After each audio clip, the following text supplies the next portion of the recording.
तो भगवान रीजन बोलते हैं 7वें और 8वें श्लोक में क्यों मैं प्रकट होता हूँ। 7वें श्लोक हमने लास्ट टाइम चर्चा किया, जिसमें भगवान कहते हैं कि जब धर्म कम होता है अधर्म बढ़ता है, और 8वें श्लोक में दूसरा रीजन बताते हैं कि मैं जब प्रकट होता हूँ तो क्या करता हूँ। पहले 7वें श्लोक में बोलते हैं कि मैं क्यों प्रकट होता हूँ, और 8वें श्लोक में बोलते हैं कि प्रकट होता हूँ तो क्या करता हूँ। इंटरेस्टिंग, भगवान अपने विषय में ओपनली डिस्कस कर रहे हैं। इसलिए भगवत गीता सारे वेदों का सार है। भगवान डायरेक्टली अपने विषय में कह रहे हैं सब कुछ, और दूसरे कोई शास्त्र पुराण उपनिषद में आपको ये डायरेक्ट इंफॉर्मेशन भगवान के मुख से नहीं मिलेगी। इसलिए भगवत गीता सभी वेदों का सार है, जिसमें भगवान खुद अपने विषय में बोल रहे हैं। बाकी सारे वेद पुराण इतिहास भगवान के विषय में लिखे गए। अच्छा, भगवान ने ऐसा किया, भगवान ने वैसा किया, भगवान इसलिए आए, और इस कथा में इस लीला में ये हुआ। यहाँ पे भगवान खुद डायरेक्ट इंटरव्यू दे रहे हैं कि वाई आई अपीयर, और मैं आता हूं तो क्या करता हूं। So let's read text number 8। हरे कृष्णा प्रभु। हरे कृष्णा। भक्तों का उद्धार करने, दुष्टों का विनाश करने तथा धर्म की फिर से स्थापना करने के लिए मैं हर युग में प्रकट होता हूँ। तो क्यों भगवान प्रकट होते हैं? भक्तों का उद्धार करने, दुष्टों का विनाश करने, और धर्म की स्थापना करने। 3 रीजन से भगवान प्रकट होते हैं।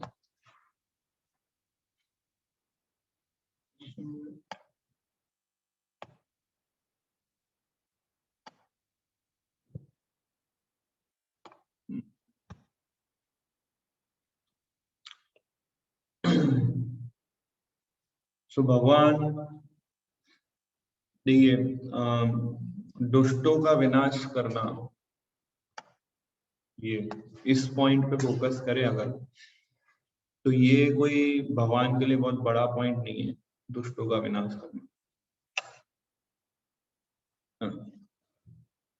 क्यों? क्योंकि दुष्टों का विनाश करना है तो एक भूकंप काफी है। भगवान एक भूकंप ला दे तो वो दुष्ट का विनाश हो सकता है आराम से, या उसके हृदय में बैठे हैं उसको हार्ट अटैक दिलवा दें या कुछ बीमारी करवा दें। तो इसके लिए स्पेशली प्रकट हो रहे हैं, ये थोड़ा समझ में नहीं आएगा। दुष्टों का विनाश करने स्पेशली आते हैं, ये भी नहीं। फिर इसको आप देखो, धर्म की स्थापना। धर्म की स्थापना वो अपने भक्त को बेच के भी करवा सकते हैं, है ना। तो वो भी कोई बड़ा चीज नहीं है। बट फर्स्ट पॉइंट भगवान बोल रहे हैं भक्तों का उद्धार करने, ये थोड़ा कन्विंसिंग आंसर लगता है। इसलिए पहला पॉइंट भगवान ये बोलते हैं भक्तों का उद्धार करने। तो यही पॉइंट प्रभुपाद तात्पर्य में समझाते हैं। पढ़िए हाईलाइट पॉइंट।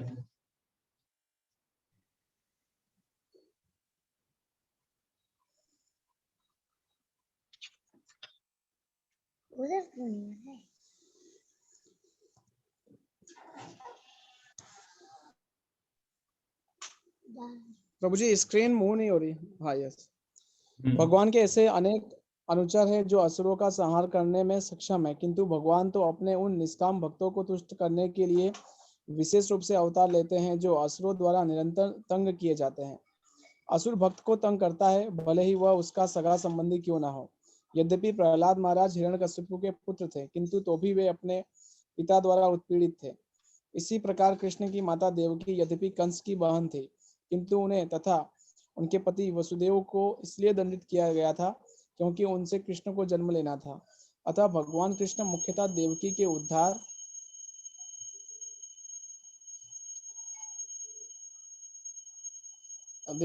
करने के लिए प्रकट हुए थे, कंस को मारने के लिए नहीं। किंतु ये दोनों कार्य एक साथ संपन्न हो गए। अतः यह कहा जाता है कि भगवान भक्त का उद्धार करने तथा दुष्ट असुरों का संहार करने के लिए विभिन्न अवतार लेते हैं। तो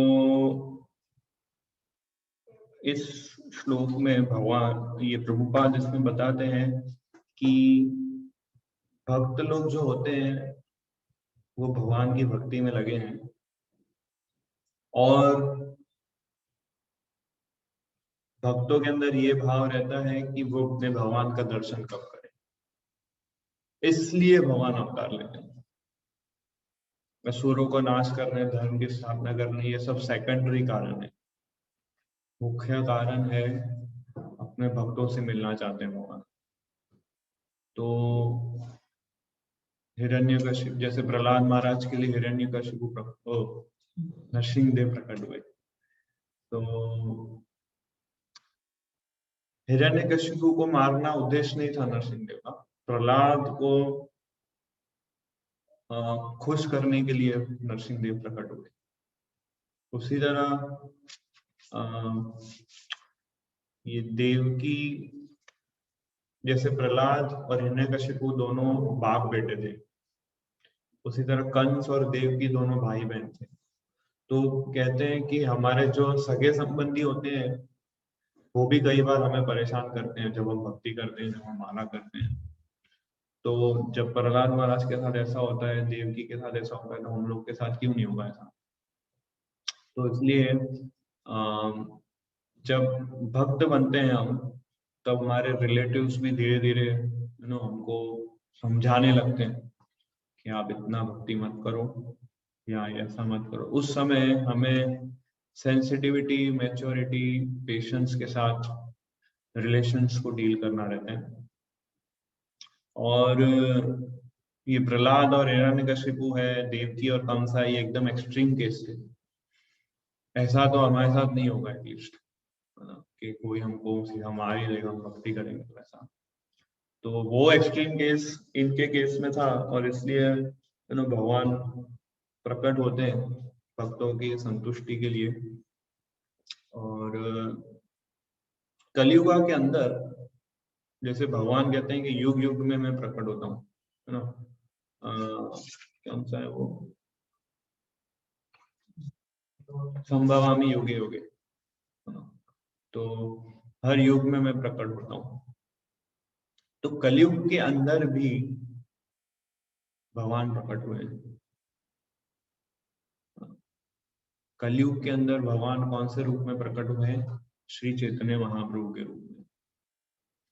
तो ये अधिकतर लोगों को इस विषय की जानकारी नहीं है कि चैतन्य महाप्रभु कौन थे, या जिनको जानकारी भी है वो ये समझते हैं चैतन्य महाप्रभु कोई संत होंगे जो प्रकट हुए थे और थोड़ा भक्ति करते थे। पर चैतन्य महाप्रभु आज से लगभग 530 वर्ष पूर्व पश्चिम बंगाल में प्रकट हुए थे। और जैसे कि हम जानते हैं कि कोई भी संप्रदाय किसी भी व्यक्ति को भगवान नहीं स्वीकारती है जब तक उसका प्रमाण शास्त्रों से नहीं मिलता है। तो अभी तक भगवान ने जितने भी अवतार लिए उन सबका प्रमाण हमारे शास्त्रों में है। तो चैतन्य महाप्रभु को हम लोग भगवान मानते हैं तो उसका प्रमाण भी शास्त्रों में। तो मैं वो कुछ प्रमाण आप लोग के साथ शेयर करना चाहता हूँ। फिर मैं आपको बताऊंगा चैतन्य महाप्रभु एक्चुअली में कौन थे। तो लेट्स सी।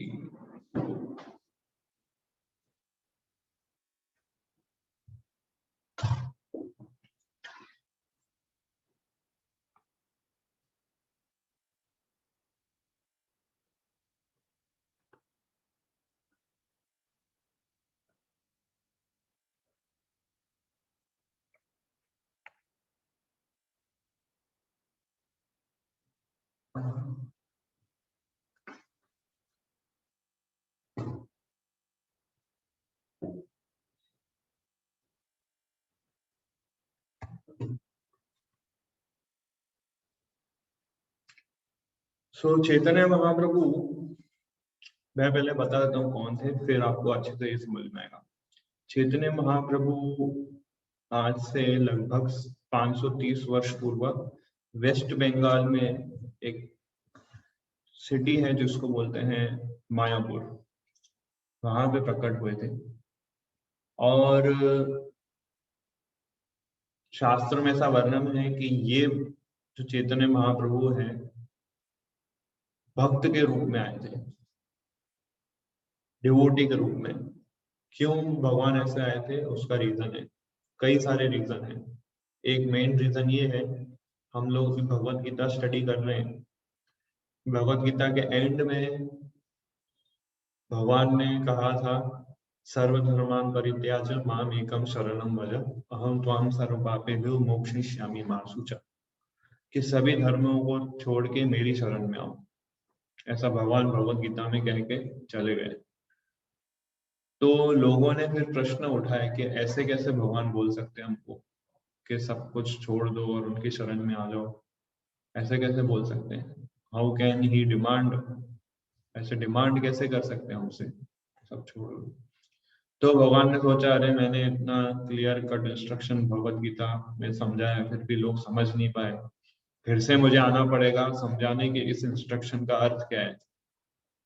तो ये इंस्ट्रक्शन सर्वधर्मान परित्याज्य कि मेरी शरण कैसे ली जाए वो सिखाने के लिए भगवान को फिर से आना पड़ा। और कौन सा रूप लिया? चैतन्य महाप्रभु का। इसलिए चैतन्य महाप्रभु का रूप प्रकट हुआ कलयुग की शुरुआत में। मतलब कलयुग के जब 5000 वर्ष 4500 वर्ष पूरे हो गए तब चैतन्य महाप्रभु प्रकट हुए। मतलब भगवान कृष्ण चले गए, उसके 450 साल बाद चैतन्य महाप्रभु प्रकट हुए। मतलब 1486, 18 फरवरी 1486 ये डेट है। और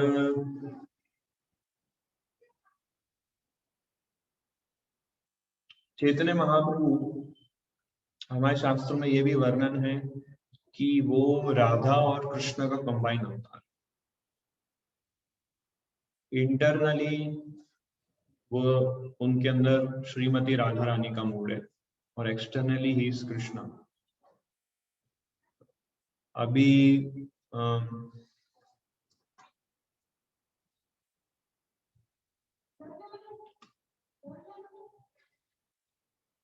अब जैसे भगवान आते हैं, ये अवतार स्पेशली जो है चैतन्य महाप्रभु का,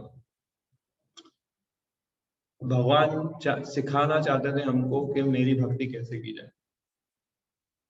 तो भगवान ने अपने सबसे बेस्ट डिवोटी, जो भगवान का सबसे उच्च श्रेणी का भक्त है, भगवान ने सोचा मैं जो मेरा सबसे उच्च कोटि का सबसे सर्वश्रेष्ठ भक्त जो मेरा है उसका मूड लेके मैं आऊंगा, ताकि आइडल वे से ये प्रस्तुत किया जाए कि मेरी भक्ति कैसे की जाती है।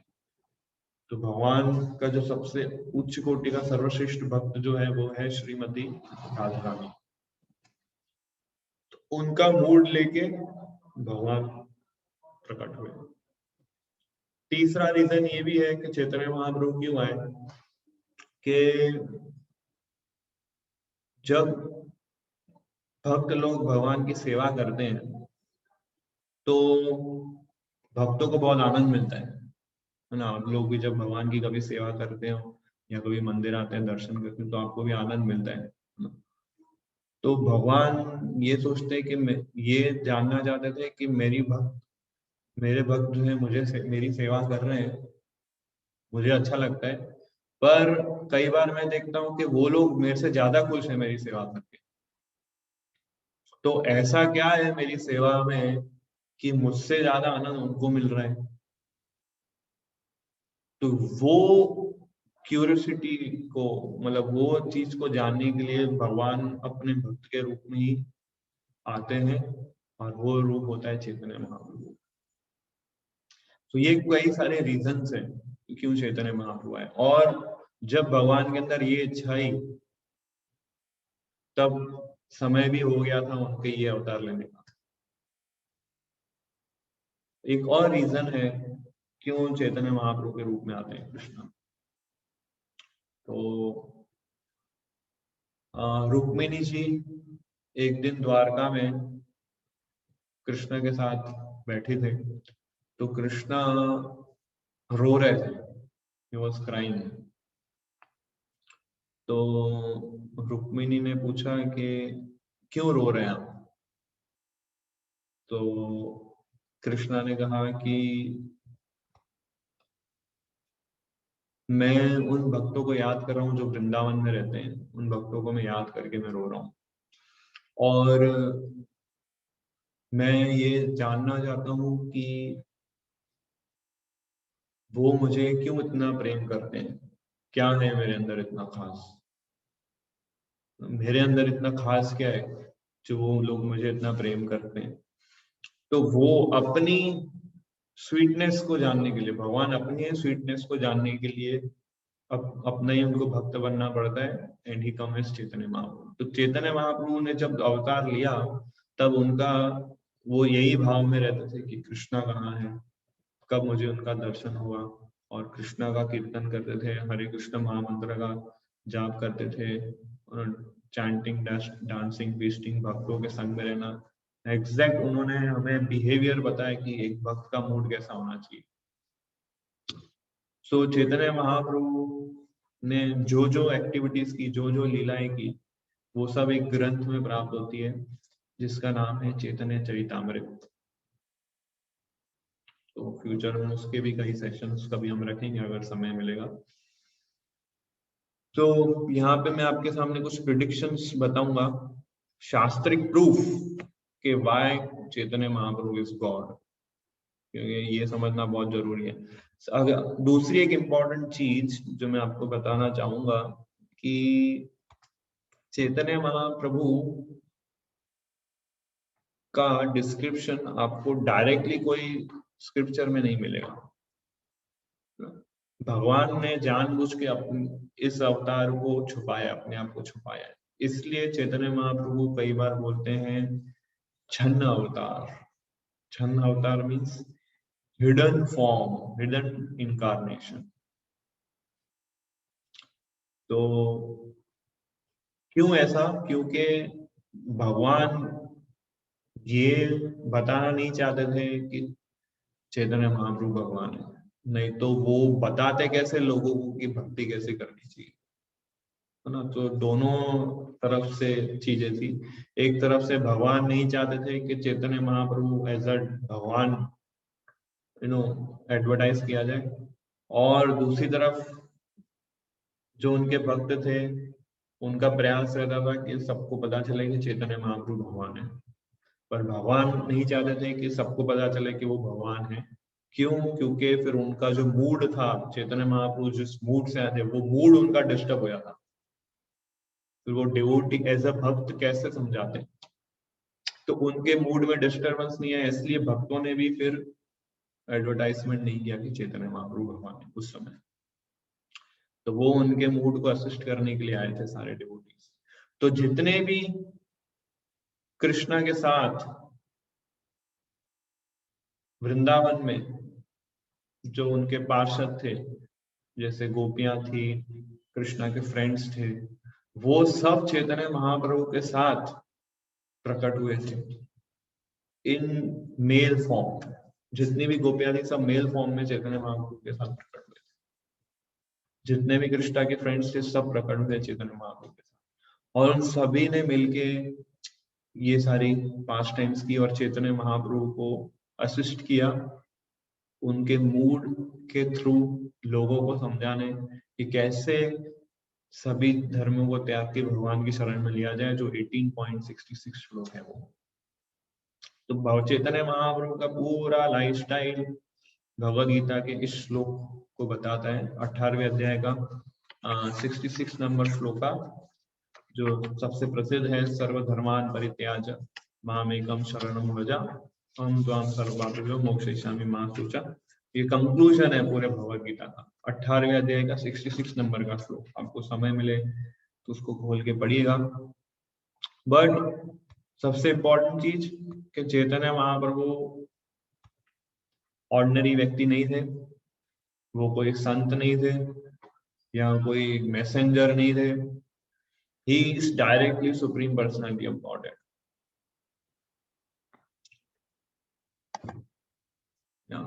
तो सबसे पहला प्रमाण आता है श्रीमद् भागवतम के 11वें स्कंद में, उसका 5वां अध्याय 32वां नंबर श्लोक, बहुत प्रसिद्ध श्लोक है जो बोलता है कि कैसे चैतन्य महाप्रभु भगवान है। तो ये श्लोक देखिए, कृष्णा वर्णम तुषा कृष्णम संगोपांग सपार्षदम यज्ञ संकीर्तन त्रयै यजंती ही सुमेधसा। उसका अर्थ है कि in the age of Kali, intelligent persons perform congregational chanting to worship the incarnation of Godhead, who constantly sings the name of Krishna. Although his complexion is not blackish, he is Krishna himself. He is accompanied by his associates, servants, weapons, confidential companions. देखिए इसमें चैतन्य महाप्रभु का कहीं भी direct नाम नहीं है। इसमें क्या बोला है कि कलियुगा के अंदर बुद्धिशाली व्यक्ति भगवान की पूजा कैसे करेगा? कांग्रीगेशनल चैंटिंग, संकीर्तन के माध्यम से।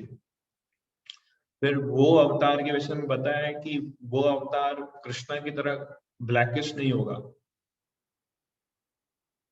But he is Krishna, त्विषा अकृष्णा। सो कृष्णा की तरह उनका ब्लैकिश फॉर्म नहीं हुआ। और क्या है सिम्टम कि he is accompanied by his associates, servants, weapons and confidential companions. अपने पार्षदों के साथ वो आएंगे।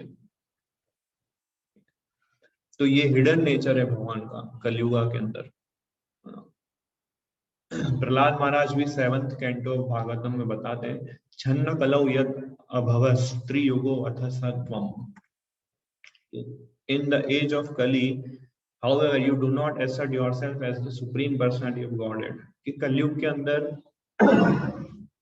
आप अपने आप को भगवान घोषणा नहीं करेंगे, इसलिए आपको त्रियुगा कहा जाता है। भगवान सतयुग में भी आए थे, त्रेता युग में भी आए थे, द्वापर युग में भी आए, पर कलयुग में भी आए थे, पर कलयुग में अपने आप को उन्होंने भगवान नहीं बताया, इसलिए भगवान को त्रियुगी कहते हैं। त्रियुग है ना।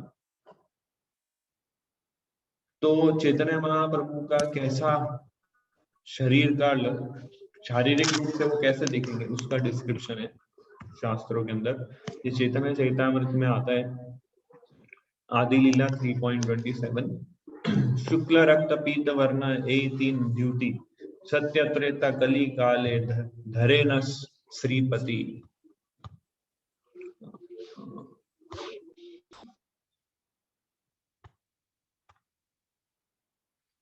के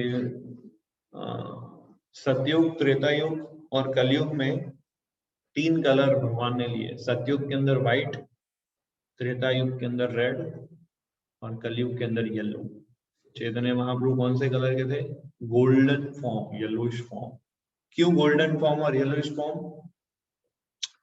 क्योंकि कृष्ण ने श्रीमती राधा रानी का मूड लिया और राधा रानी का कलर जो है वो गोल्डन कलर है, तो गोल्डन कॉम्प्लेक्शन है, तो इसलिए चैतन्य महाप्रभु इज गोल्डन कॉम्प्लेक्शन।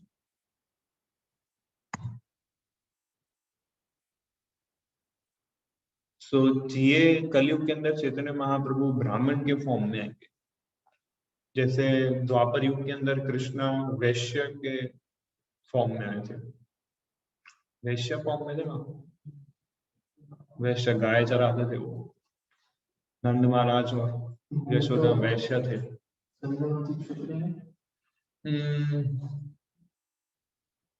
वो भी हो सकता है। और त्रेता युग में क्षत्रिय फॉर्म में थे, सूर्य वंश।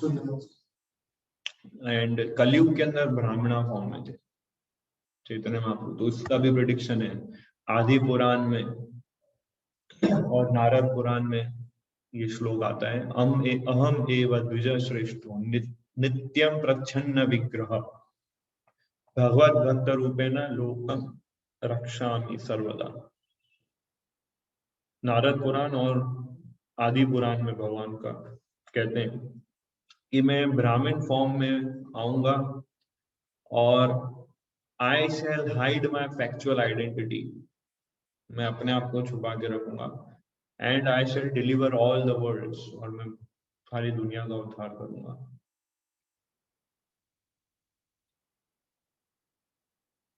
तो किस समय आएंगे चैतन्य महाप्रभु का अवतार, कब होगा, उसका भी प्रिडिक्शन किया गया शास्त्रों के अंदर। ये कूर्मा पुराण में ये श्लोक आता है, कलिना ध्यामनम उदरयव तनुभृतम जन्म प्रथम संध्यायम भविष्यति द्विजलये। Supreme person will appear in the first part of age of Kali, मतलब कलयुग की जब शुरुआत होगी तब भगवान प्रकट होंगे। He will appear in the home of Brahmana, ब्राह्मण कुल में उनका जन्म होगा, to save the embodied conditioned souls burning in the troubles of कलयुग। हम जैसे जीवों के लिए जो कलयुग में सफर कर रहे हैं, उनको बचाने के लिए ब्राह्मण के घर में कलयुग की प्रथम संध्या में भगवान प्रकट होंगे। Clear cut prediction Chaitanya Mahaprabhu का। क्यों ये प्रकट होंगे उसका डिस्क्रिप्शन भी शास्त्र में है। गरुड़ पुराण में भगवान कहते हैं, कलिना दक्यमनम परित्रण्य तनुभृतम जन्म प्रथम संध्यायम करिष्यामि द्विजतिषु। In the first part of age of Kali, I will come among the Brahmanas to save the fallen souls who are being. Okay, this is the same shloka. And Chaitanya Mahaprabhu जब प्रकट होंगे तो उनके माता और उनके पिता का क्या नाम होगा, उसका भी प्रिडिक्शन था शास्त्रों के अंदर। देखिए ये सारे जो शास्त्र हैं चैतन्य महाप्रभु और कृष्ण किससे पहले लिखे गए हैं, 5000 वर्ष पूर्व सारे शास्त्र। तो उस समय 5000 वर्ष पूर्व जब शास्त्र लिखित हो गए थे तभी प्रिडिक्शन हो गया था चैतन्य महाप्रभु आने वाले। सो उनके माता का नाम क्या होगा, उनके पिता का नाम क्या होगा, गरुड़ पुराण से हमें मिलता है कि I will take birth as the son of Sachi. Sachi माता नाम होगा उनका, इन नवदीप मायापुर। कहाँ प्रकट होंगे, नवदीप मायापुर जो कैलकाटा में। I will come in my complete spiritual form in the first part of Kali Yuga. First part of Kali Yuga मतलब beginning of Kali Yuga में। और prediction of the name of his future first wife and his future assumption of sannyas order, क्योंकि उनकी पहली पत्नी का क्या नाम होगा और फिर बाद में वो संन्यास भी लेंगे, उसका डिस्क्रिप्शन भी गरुड़ पुराण के अंदर तो इसमें आता है। In the first part of Kali Yuga, the Supreme Personality of Godhead will come in a gold-like form. First, he will become the husband of Lakshmi. Then he will become a sannyasi near Lord Jagannath, who will appear in divine human form. तो पहले उनका विवाह होगा, जो उनकी पत्नी का नाम होगा लक्ष्मी देवी, और फिर बाद में वो संन्यास लेंगे। जब आप चैतन्य महाप्रभु के विषय में पढ़ेंगे, टोटल वो 48 इयर्स तक रहे इस पृथ्वी पे। 24 इयर्स तक, शुरू से 24 इयर्स तक वो अपने घर में रहे, गृहस्थ आश्रम में रहे। 24 साल के बाद उन्होंने संन्यास लिया। और क्यों संन्यास लिया, क्योंकि उनका पर्पस था सब जगह हरि नाम का प्रचार करना। तो एज अ गृहस्थ वो अगर प्रचार करते तो लोग रिस्पेक्टफुली उनको सुनते नहीं, बट अगर उस समय ऐसा टाइम था कि अगर कोई सन्यासी कुछ कहता था तो लोग इमीडिएटली एक्सेप्ट करते, बिकॉज ही इज अ सन्यासी, he is the Guru of all the society. तो इसलिए उन्होंने सन्यास लिया। एंड सन्यास लेके फिर उन्होंने 6 साल मतलब 24 से 30 वर्ष की उम्र तक पूरे भारत देश में भ्रमण किया और सबको वैष्णविज्म सिखाया, हरे कृष्ण महामंत्र जाप करना सिखाया। और फिर 31 ईयर से लेके 48 ईयर्स तक, जो 18 साल जो एंड के थे, वो रहे वो जगन्नाथपुरी में। जगन्नाथपुरी ईस्ट इंडिया में आता है, ओडिशा में के अंदर। तो वहां पर चैतन्य महाप्रभु 18 साल रहे और वहां से अपने भक्तों को अलग अलग दिशाओं में भेजा किसी को वृंदावन, किसी को बंगाल, किसी को साउथ इंडिया, और सब जगह हरिनाम का प्रचार किया। सो लास्ट 18 ईयर्स जो चैतन्य महाप्रभु ने बिताए जगन्नाथपुरी के अंदर, वो हमें पढ़ने जैसा है। उसमें उन्होंने बताया कि वास्तविक शुद्ध भक्ति कैसे की जाती है कृष्ण की। सो ही टुक संन्यास।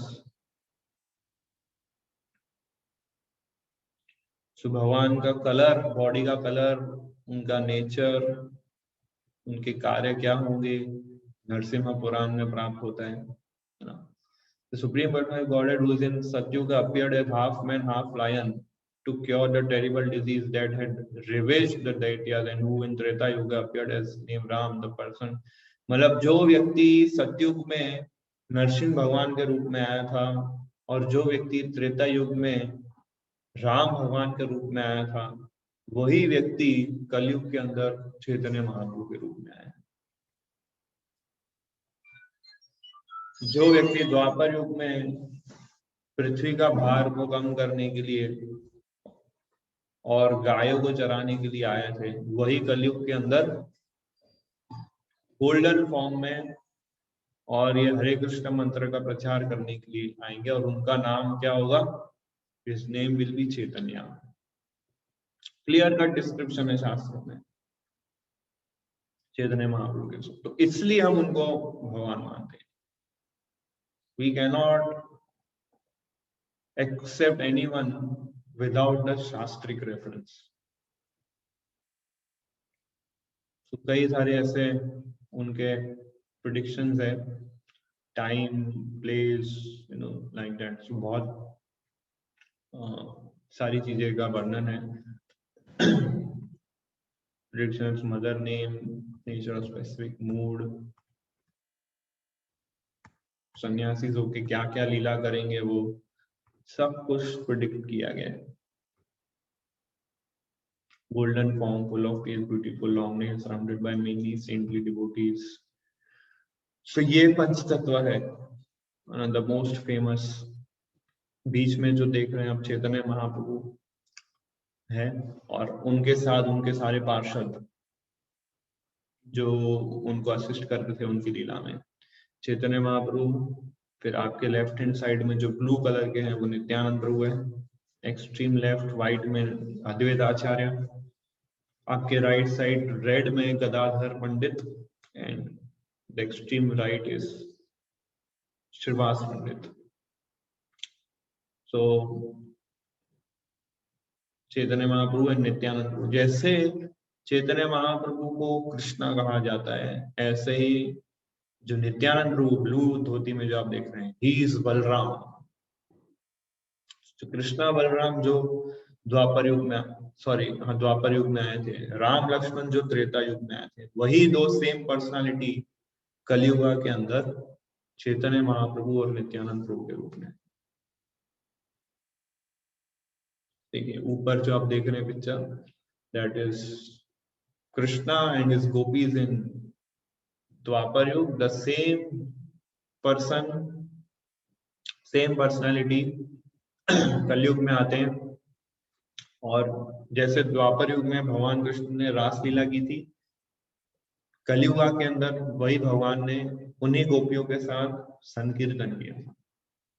इसलिए कहा जाता है संकीर्तन इज नॉन डिफरेंट फ्रॉम रासलीला।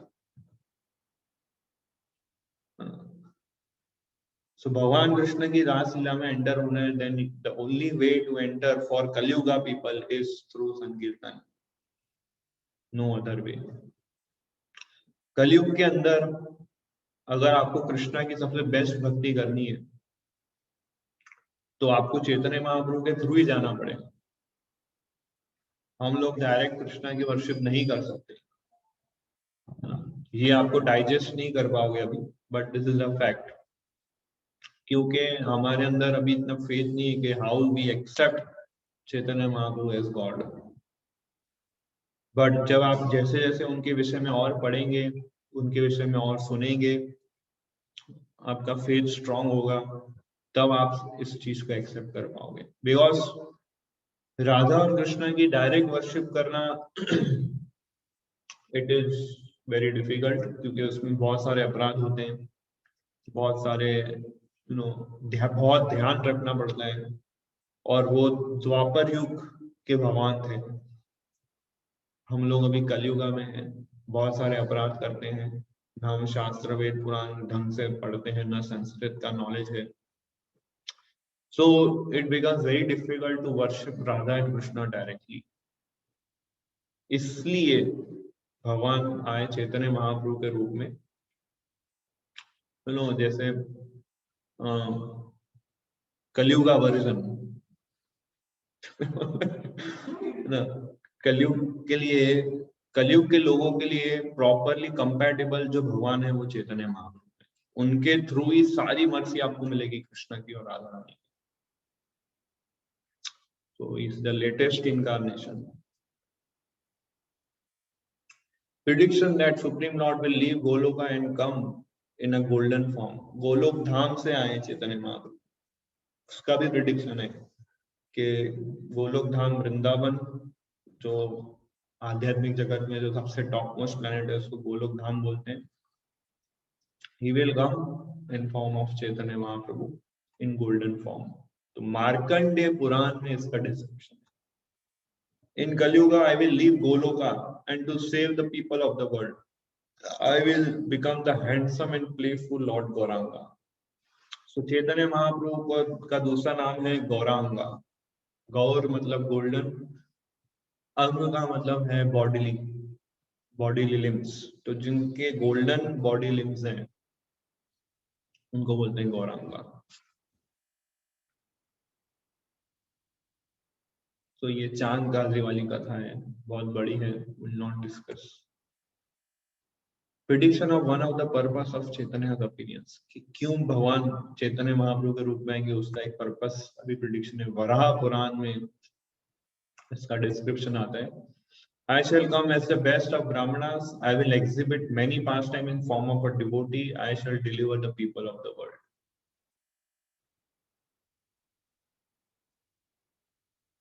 ये चैतन्य महाप्रभु, इतना उनका प्रभाव था, ये सुप्रीम पर्सनालिटी ऑफ गॉड है, उनके लिए कोई बड़ी बात नहीं है। बट वो जब थे तो जंगल में से वो जब गुजरते थे, साउथ इंडिया यात्रा जब वो करने गए, तो झारखंड के फॉरेस्ट से जब वो गुजरते थे, तो वहां पे भी जो पशु लोग थे, जो जंगली जानवर थे, उनको भी हरिनाम करवाया उन्होंने। आज भी वो झारखंड फॉरेस्ट है जहाँ चैतन्य महाप्रभु गुजरे थे, और ये एग्जैक्टली ये पास्ट टाइम जो हुई थी, आज भी वो जगह है।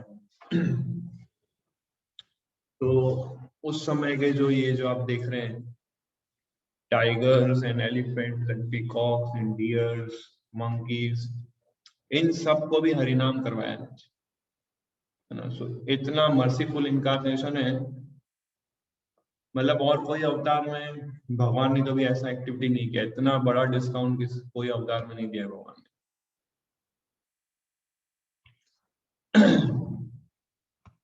एंड ओके, उसका बर्थ टाइम, उनका mothers, everything is given in this Vayu Purana.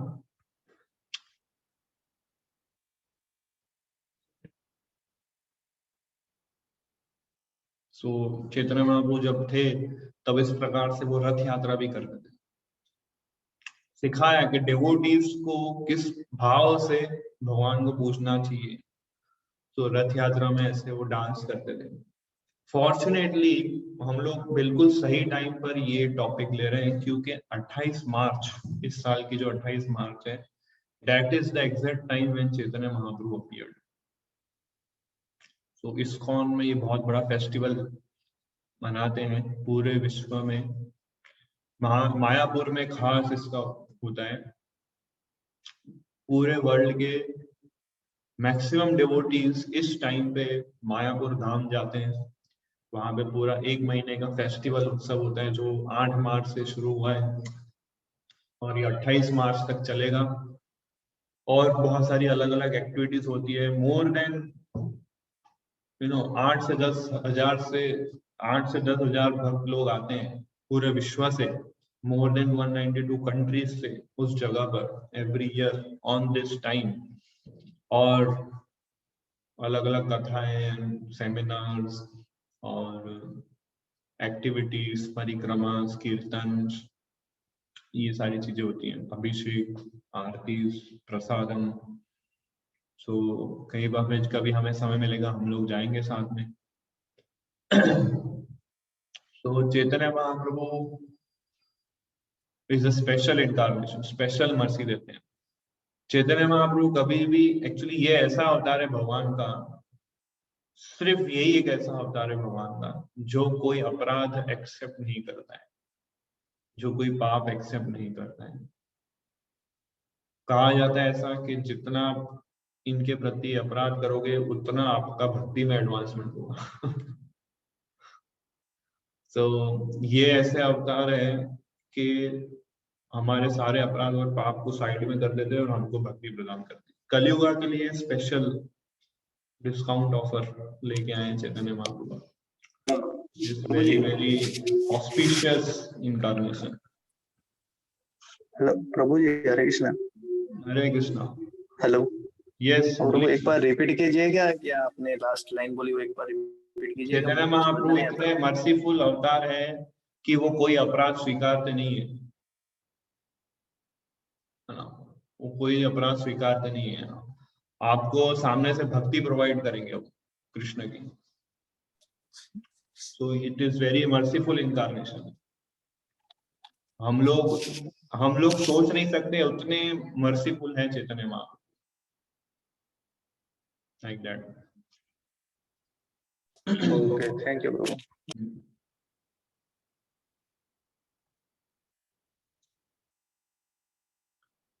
Specific references in the Vedas as to when in this yuga the Supreme Lord's avatar Sri Krishna Chaitanya was scheduled to appear. Atharva Veda Purusha Bodhini उपनिषद में इसका description है। 7वें मनवंतर में कलयुग की शुरुआत में भगवान अपने पार्षदों के साथ गोल्डन फॉर्म में इस पृथ्वी पे आएंगे और सबको हरि नाम करना सिखाएंगे। दिस इज द ट्रांसलेशन जो मैंने स्लाइड का जो पढ़ रहे हैं उसका ट्रांसलेशन बोला।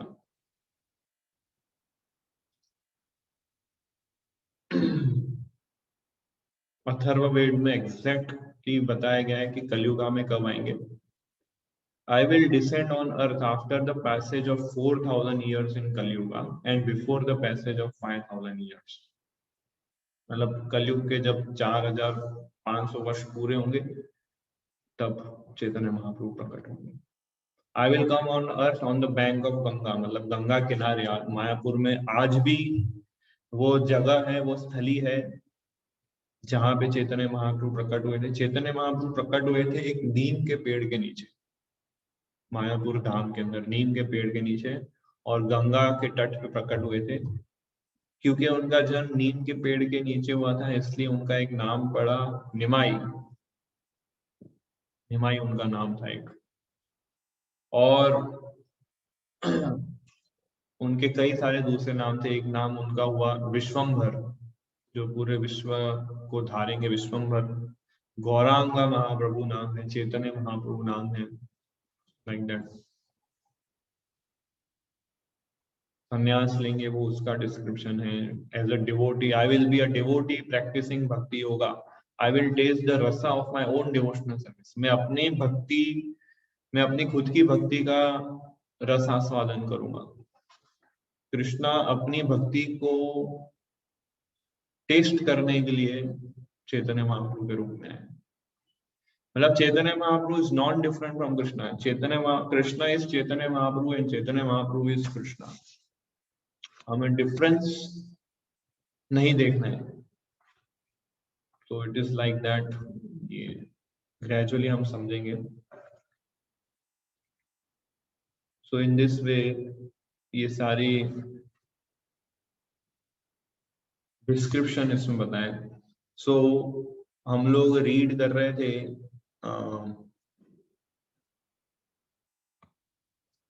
कि भगवान हर युग में आते हैं। सो कलयुग में भी भगवान आते हैं, लाइक दैट। सो पढ़िए ये हाईलाइट पॉइंट। अवतार कई तरह के होते हैं, यथा पुरुषावतार, गुणावतार, लीलावतार, सत्यावेश अवतार, मनवंतर अवतार, युगावतार। इन सबका इस ब्रह्मांड में क्रमानुसार अवतरण होता है, किंतु भगवान कृष्ण आदि भगवान है और समस्त अवतारों के उद्गम है। भगवान का वचन है कि वे प्रत्येक युग में अवतरित होते रहते हैं। इससे सूचित होता है कि वे कलयुग में भी अवतार लेते हैं। हाँ, तो कलयुग में कौन सा अवतार है? चैतन्य महाप्रभु का। सो 7वें और 8वें श्लोक में भगवान ने कहा कि मैं हरयुग में आता हूँ। 9वें और 10वें श्लोक में भगवान कहते हैं कि जो ये समझ जाए कि मैं क्यों आता हूँ, जो ये समझ जाए कि रहस्य क्या है मेरा यहाँ आने का, उसको क्या लाभ मिलेगा, वो 9वें श्लोक में भगवान बोलते हैं। पढ़िए 9th श्लोक का। अर्जुन, जो मेरे आविर्भाव तथा कर्मों की दिव्य प्रकृति को जानता है, वह इस शरीर को छोड़ने पर इस भौतिक संसार में पुनः जन्म नहीं लेता, अपितु मेरे सनातन धाम को प्राप्त होता है। केवल आप इतना अगर समझ जाओ कि भगवान क्यों आते हैं। देखिए श्लोक पढ़िए आप, श्लोक में एकदम बहुत प्रसिद्ध श्लोक है ये, जन्म कर्म च मे दिव्यम, कि जो मेरे जन्म और कर्म को दिव्य समझता है, एवं योगेति तत्वतः, उसको तत्व से समझ जाता है, जो त्यक्त्वा देहम पुनर्जन्म, मतलब ये जन्म को त्यागने के बाद, त्यक्त्वा देहम पुनर्जन्म नहीं थी, पुनर्जन्म नहीं होगा उसका, माम एति स्वर्ग, वो मेरे पास आएगा। श्लोक है जो मेरे आविर्भाव और मेरे कर्मों को दिव्य समझता है। ऐसा नहीं ऑर्डिनरी कृष्ण आए थे और देवकी वसुदेव के द्वारा उनका जन्म हुआ, है ना, ऑर्डिनरी नहीं था वो। कहा गया है श्रीमद् भागवतम के जब कृष्ण जन्म लेते हैं तो वो 4 भुजाओं के रूप में प्रकट हुए थे, और जब वो प्रकट हुए थे उनके शरीर में आभूषण थे, घुंघराले बाल थे, फिर कानों में इयररिंग्स थे, और येलो धोती फॉर्म में प्रकट हुए थे। तो कोई भी सामान्य मनुष्य इस फॉर्म में जन्म नहीं लेते हैं। हम लोग जन्म कैसे लेते हैं? हम लोग रो रहे होते हैं, बिना कपड़े के होते हैं, पूरा बॉडी में ब्लड और खराब चीजों से। सो ये हमारा जन्म और कर्म है, बट भगवान का जन्म और कर्म कैसा है? दिव्य है। दैट्स वाई भगवान कहते हैं जो मेरे जन्म और मेरे कर्म को दिव्य मानता है, जो ये नहीं बोलता है कि भगवान ने क्यों ऐसा किया, भगवान ने क्यों ऐसा किया, नहीं, वो सारे दिव्य प्रकृति के। सो ये जो सिर्फ हम इतना ही समझ जाए ना खाली, तो केवल इतना समझने से क्या होगा? हमारा पुनर्जन्म नहीं होगा और हम भगवान के धाम में जाएंगे। सिंपल। तो प्रभुपाद ने एक बुक लिखी है, कृष्णा बुक, बहुत बहुत बहुत सुंदर बुक है। तो कृष्णा बुक आप खाली पढ़ो, उसमें समझो कि कृष्णा ने ऐसा क्यों किया, कृष्णा ने ये किया, कृष्णा ने ये लीला क्यों की। बस इतना आप समझ गए ना, बस आपका नेक्स्ट लाइफ नहीं हो, आपको नेक्स्ट जन्म नहीं लेना पड़ेगा, आप भगवान के धाम जाएंगे। ये श्लोक में भगवान कह रहे हैं। एंड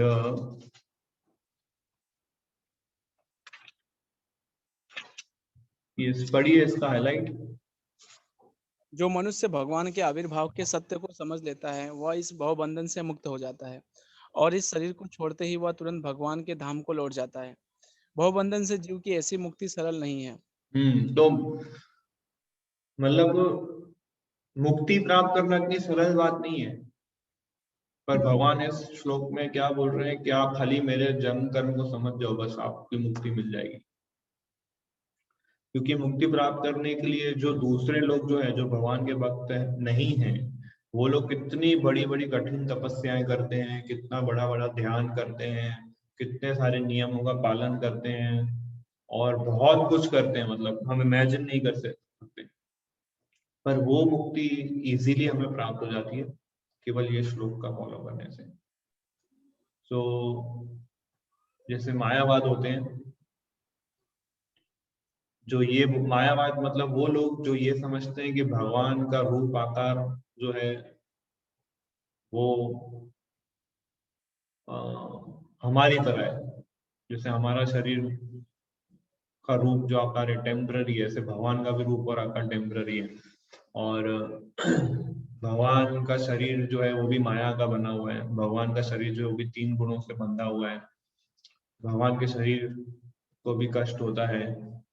और मायावादी ऐसा भी सोचते हैं कि भगवान का रूप आकार एक्चुअल में नहीं है, और जब वो आते हैं तो कोई एक रूप आकार लेके आते हैं, कृष्णा या राम या नरसिंह देव के रूप में, पर एक्चुअल में वो निराकार है, निर्गुण है, उनका कोई आकार नहीं है, वो एक रोशनी है, वो एक ऊर्जा है। तो ये मायावादी कंसेप्ट है, और ये पूरे विश्व में सबसे प्रसिद्ध कंसेप्ट है।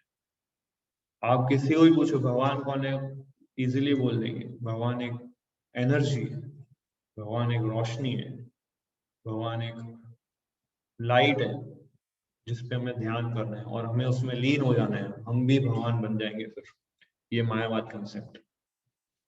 सो ये निर्विशेषवाद बोलते हैं इसको संस्कृत में। तो ऐसे लोग जो मुक्ति प्राप्त करते हैं, और 99% लोग आज मायावाद है पूरे वर्ल्ड में, लोग ये कंसेप्ट समझ ही नहीं पाते हैं कि भगवान का रूप आकार है। ये कंसेप्ट लोग समझ ही नहीं पाते हैं कि भगवान त्रिभंग स्वरूप है और बंसी बजाते हैं और मोर मुकुट है और गाय चराते हैं। ये लोग कंसीव ही नहीं कर पाते हैं। उन्हें लगता है कृष्णा इज ऑर्डिनरी पर्सन, जैसे मैं भी एक ऑर्डिनरी पर्सन हूँ, मैं भी गाय चरा सकता हूँ, मैं भी गोपियों के साथ घूम सकता हूँ, और मैं भी फ्लूट बजा सकता हूँ। हाँ, तो मेरे और कृष्ण में क्या डिफरेंस है? हाँ, थोड़ी बहुत माया शक्ति होगी उनके पास एक्स्ट्रा, वो मैं मेडिटेशन करके मैं भी कर सकता हूँ। सो ऐसे लोग को कभी मुक्ति प्राप्त नहीं होगी। ऐसे लोग जन्म मृत्यु के चक्कर में घूमते रहेंगे। तो पढ़िए ये वाला पॉइंट। किंतु भगवान के शरीर की दिव्य प्रकृति तथा उनके कार्यकलापों को समझने मात्र से भक्त इस शरीर का अंत होने पर भगवत धाम को प्राप्त करता है और उसे इस संसार में लौट आने का भय नहीं रह जाता। तो केवल भक्त ही भगवान के जन्म और कर्म को समझ सकता है, और कोई उनके जन्म और कर्म को नहीं समझ सकता। यस।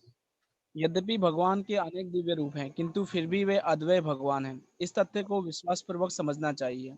यद्यपि यह संसारी विद्वानों तथा ज्ञान योगियों के लिए अगम्य है।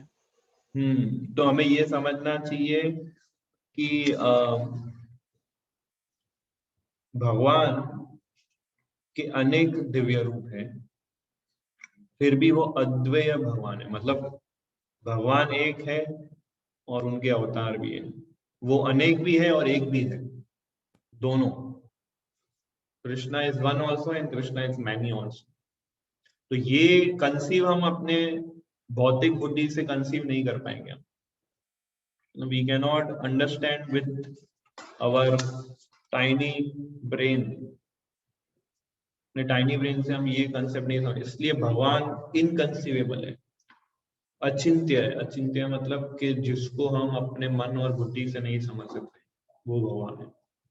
जो ये समझ जाए कि मैं भगवान को नहीं समझ सकता, वही समझ सकता है भगवान। और जो ये बोलता है कि मैं भगवान को समझ गया हूं, वो बिल्कुल नहीं समझ सकता भगवान। सो इन दिस वे, यस। जो इस सत्य को तथा भगवान के प्रमाण के आधार पर स्वीकार करता है और सूक्ष्म चिंतन में समय नहीं गंवाता, वह मुक्ति की चरम सिद्धि प्राप्त करता है। इस सत्य को श्रद्धापूर्वक स्वीकार करने से मनुष्य निश्चित रूप से मुक्ति लाभ कर सकता है। यस, जो इस सत्य को वेद तथा भगवान के प्रमाण के आधार पर स्वीकार करता है और शुष्क चिंतन में समय नहीं गवाता। शुष्क चिंतन मतलब अपने मन धड़न से भगवान का चिंतन करना है, भगवान ऐसे होंगे वैसे होंगे, उसमें समय नहीं गवाता है, वह मुक्ति की चरम सिद्धि प्राप्त कर सकता है। और इस सत्य को श्रद्धा पूर्वक स्वीकार करने से मनुष्य मुक्ति लाभ कर सकता है।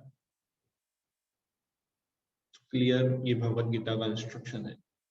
नो मोर स्पेकुलेशन और कुछ भी हौच पौच नहीं होना चाहिए, सब कुछ क्लियर अंडरस्टैंडिंग के साथ हमें एक्सेप्ट करना चाहिए। इन दिस लास्ट,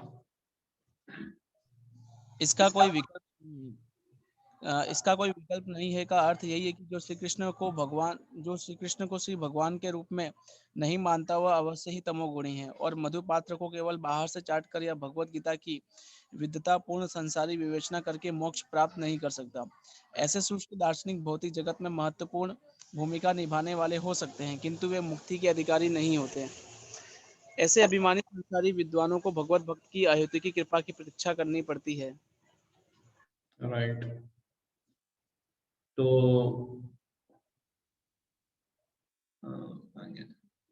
जैसे हनी होता है, बॉटल के अंदर हनी होता है, तो अगर हम केवल उस बॉटल को ही अगर हम बाहर से टेस्ट करने का प्रयास करेंगे तो हनी का टेस्ट नहीं मिलेगा, हमें उसको ढक्कन खोलना पड़ेगा तभी हमें हनी का टेस्ट मिलेगा। तो ये जो कौन सा शब्द आया था, अच्छा, शुष्क चिंतन इसको इंग्लिश में बोलते हैं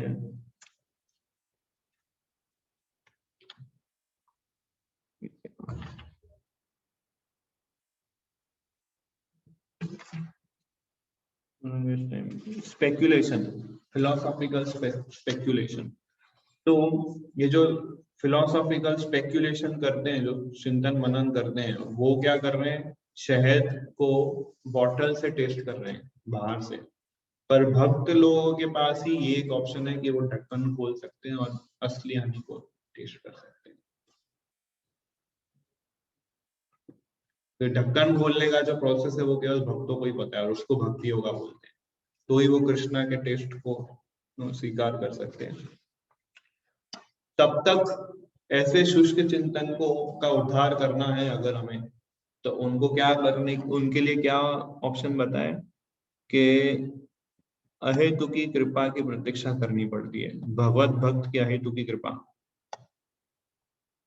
कि ऐसे लोगों को जब तक भगवान के भक्तों की कृपा नहीं मिलेगी तब तक वो ढक्कन नहीं खोल सकते कृष्णा भक्ति का टेस्ट करने के लिए। तो आगे हम नेक्स्ट टाइम कंटिन्यू करेंगे। 10वें श्लोक में भी भगवान बता दें आगे कि जन कर्म तो जो समझ जाए उसकी मुक्ति होगी, पर उससे भी आगे और क्या होगा उसके साथ नेक्स्ट श्लोक में हम चर्चा करेंगे।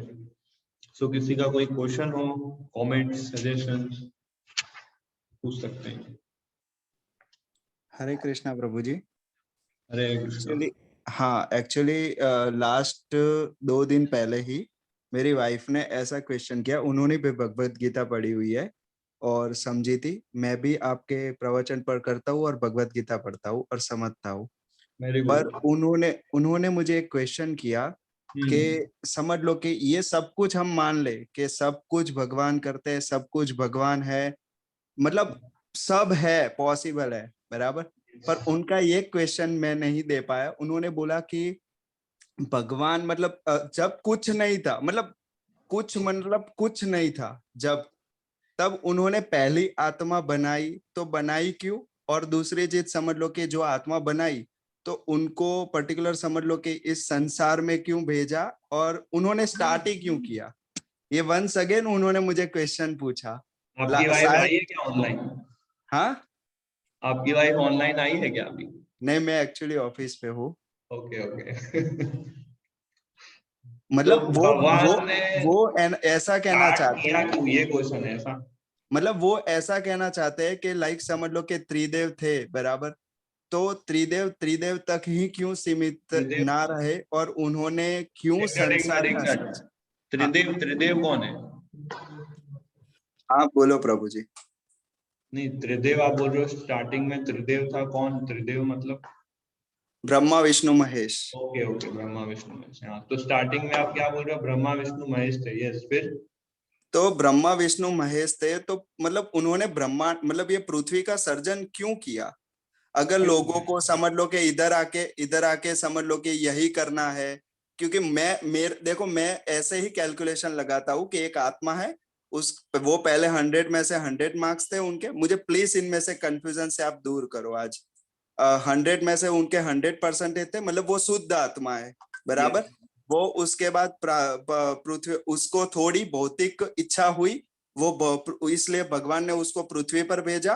पृथ्वी पर आई, उसकी थोड़ी और इच्छा जागृत हुई, उसके 100 में से 90 हुए, 80 हुए, 70 हुए। अब मुझे उसको जाना है भगवान के पास, पर जब तक वो 100 में से 100 नहीं कर सकती, कर लेगी, तब तक तो उसको जाने को मिलेगा नहीं। अब वो कोशिश कर रही है, बराबर। पर ये सब कुछ हम समझ रहे हैं, मैं और मेरी वाइफ दोनों ये सब कुछ समझ रहे हैं कि जब तक हमारे शुद्ध कर्म नहीं होंगे, हमारी आत्मा शुद्ध नहीं होगी, तब तक हमें मोक्ष नहीं मिलेगा। पर उनका और मेरा ये क्वेश्चन है कि भगवान ने हमको बनाया, इधर भेजा, और समझ लो कि भौतिक इच्छा कब हुई? जब बनाया तब हुई ना, बनाए नहीं होता तो क्यों होती? यू तो भगवान ने हमको क्यों बनाया, ये क्वेश्चन है ना आपका? हाँ हाँ हाँ हाँ। तो बहुत अच्छा क्वेश्चन है। एक्चुअली क्वेश्चन नहीं था, ये लेक्चर था आपका, और अच्छा था। तो क्वेश्चन ये है, भगवान ने हमको क्यों बनाया? तो इसका रीजन सिर्फ एक है। शुरुआत में भगवान थे, केवल भगवान थे। भगवान का नेचर है टू एंजॉय, ठीक है, ये भगवान का स्वभाव है टू एंजॉय। और भगवान अपने आप को, भगवान को अगर एंजॉय करना है तो वो अकेले एंजॉय नहीं कर सकते, उनको कोई चाहिए एंजॉय करने के लिए। तो इसलिए भगवान ने अपने आप को आत्मा के फॉर्म में एक्सपांड किया, ठीक है, इस पर्पस से कि वो आत्मा मुझे एंजॉयमेंट देंगे। इसलिए भगवान ने हम जैसे जीवात्माओं को बनाया ताकि हम भगवान को उनके एंजॉयमेंट में असिस्ट कर सके। ये पर्पस से भगवान ने हमको बनाया। हम लोग अभी क्या कर रहे हैं, भगवान को असिस्ट नहीं कर रहे पर भगवान की कॉपी कर रहे हैं, और ये सोच रहे हैं कि हम भी एंजॉय करेंगे।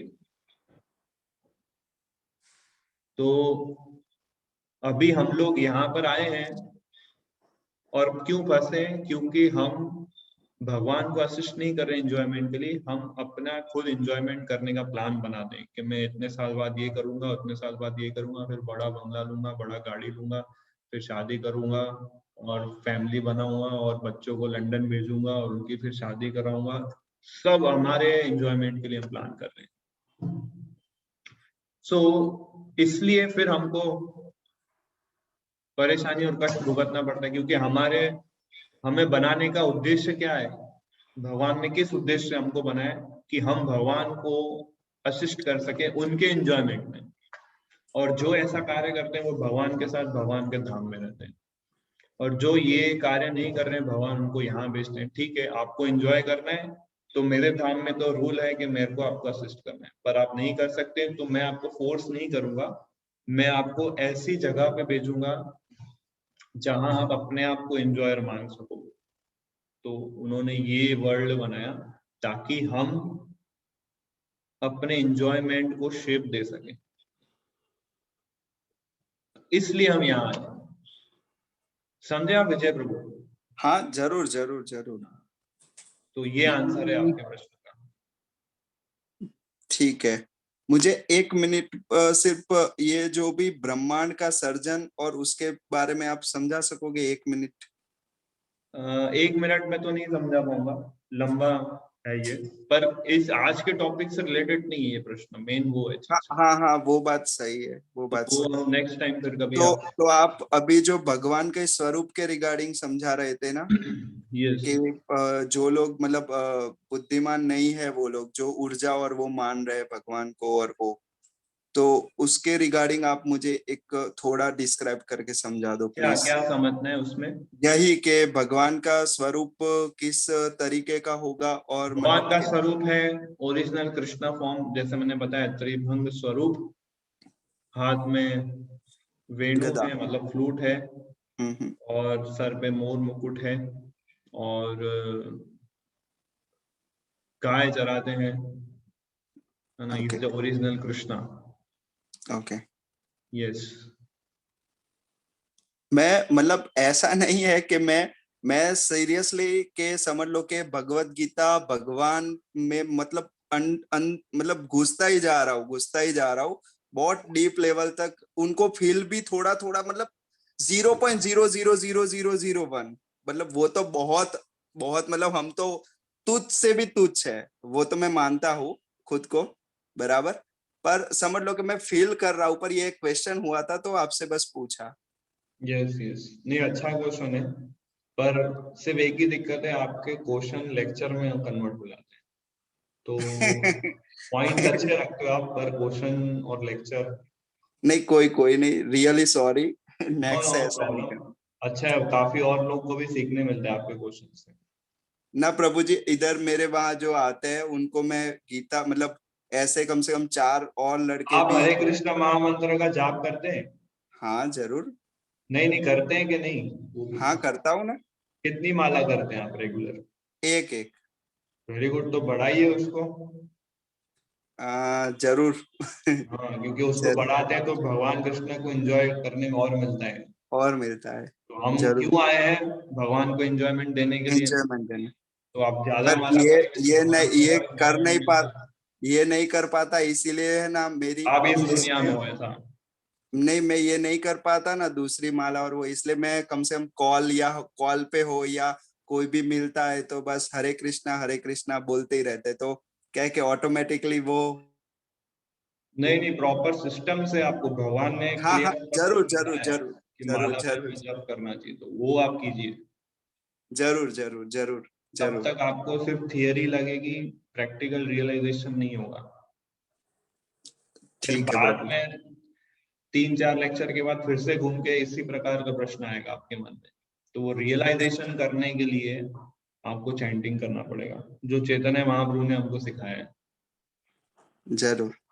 Yes yes. और किसी का कोई प्रश्न?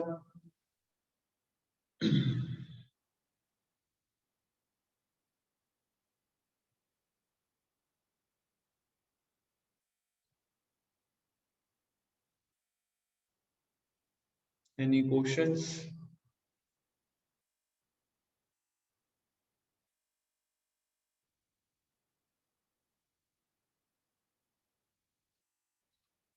Okay, thank you very much. Next class अब होगा वेडनेसडे। हरे कृष्णा। हरे कृष्णा।